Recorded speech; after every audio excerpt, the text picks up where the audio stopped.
मात्र तुम्ही कुठे दिसत नव्हत्या. मुख्यमंत्री देखील येऊन गेले मागे, तरी पण तुम्ही दिसल्या नाही. नाराजी होती?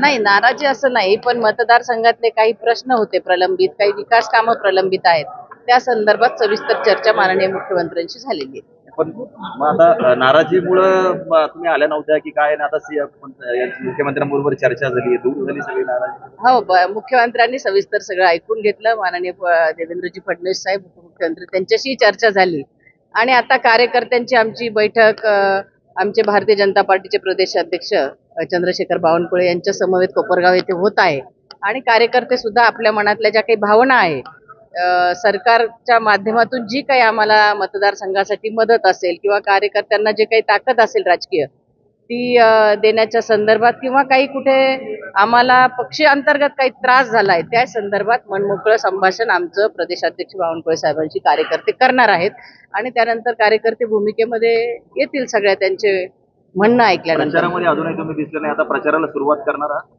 नाही, आमचे म्हणणं सगळं ऐकल्यानंतर माननीय देवेंद्रजी फडणवीस साहेब येतील आणि त्यानंतर आमच्या प्रचारामध्ये जे काही कार्यकर्त्यांचं म्हणणं आहे ते ऐकल्यानंतर कार्यकर्त्यांचं समाधान झाल्यानंतर निश्चित विखे पाटलांबद्दल तुमची नाराजी होती, ती सातत्याने तुम्ही बोलूनही दाखवली होती.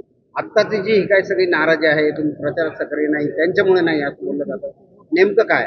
नाही, त्यांच्यामुळे म्हणण्यापेक्षा पालकमंत्री म्हणून जी काही अपेक्षा असते जिल्ह्यातल्या आजी माजी आमदारांना, निधी असेल, कुठे ग्रामपंचायतचे निधी असतील, डीपीडीसीचे निधी असतील, याबद्दल आमच्याकडे ग्रामपंचायतच्या सरपंचांनी वगैरे अपेक्षा व्यक्त केल्या होत्या आणि त्या संदर्भात आपल्याला कल्पना आहे, मागच्या वेळी मोर्चाही निघाला होता.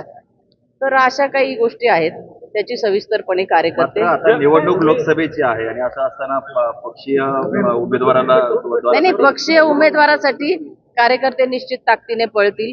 आमचा कोल्हे परिवाराचा स्वभाव पोटात एक आणि ओठात एक अधिक असा कधीही नाही.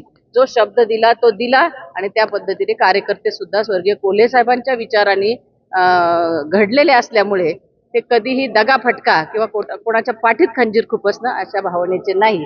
त्यामुळे निश्चित फडणवीस साहेबांचा आमच्या कोल्हे परिवारावर प्रचंड विश्वास आहे. तुमच्या बोलण्यात असं दिसतंय की मुख्यमंत्र्यांची भेट होऊनही तुमचं अजून समाधान झालेलं नाही, अजूनही कार्यकर्त्यांच्या भावना जाणून घेऊन कार्यकर्ते हे माननीय देवेंद्रजी फडणवीस साहेब यांच्याशी मनमोकळं बोलतील, त्यांच्याकडून आश्वासन घेतील आणि आश्वासनानंतर कार्यकर्ते निश्चित ऍक्टिव्ह होतील. आज चंद्रशेखर बावनकुळे बोलतील, पुन्हा देवेंद्र फडणवीस चर्चेवर? नक्की बावनकुळे साहेब आमचे प्रदेशाध्यक्ष आहेत, त्यांच्याशी सुद्धा कार्यकर्ते. सहकाराच्या निवडणुका झाल्या त्यामध्ये जी घेतलेली भूमिका आहे त्यामुळं असा तो सहकाराची जी निवडणूक झाली ती आम्ही पक्षीय नेतृत्वाशी चर्चा करून घेतली. कारण कारखान्याचा सभासद हा कुठल्याही पक्षाचा नसतो, तो एक शेतकरी सभासद असतो. त्यामुळे त्याचं राजकारण म्हणून आम्ही त्याच्याकडे बघत नाही. मुख्यमंत्र्यांनी तुमची नाराजी अद्याप नाही, ऐकून घेतलं. मुख्यमंत्री साहेबांनी सविस्तरपणे विषय समजून घेतला आणि त्यांच्याही स्तरावर त्यांनी काही सहकार्य करण्याचं कबूल केलं. करताना विखे साहेब पण होते?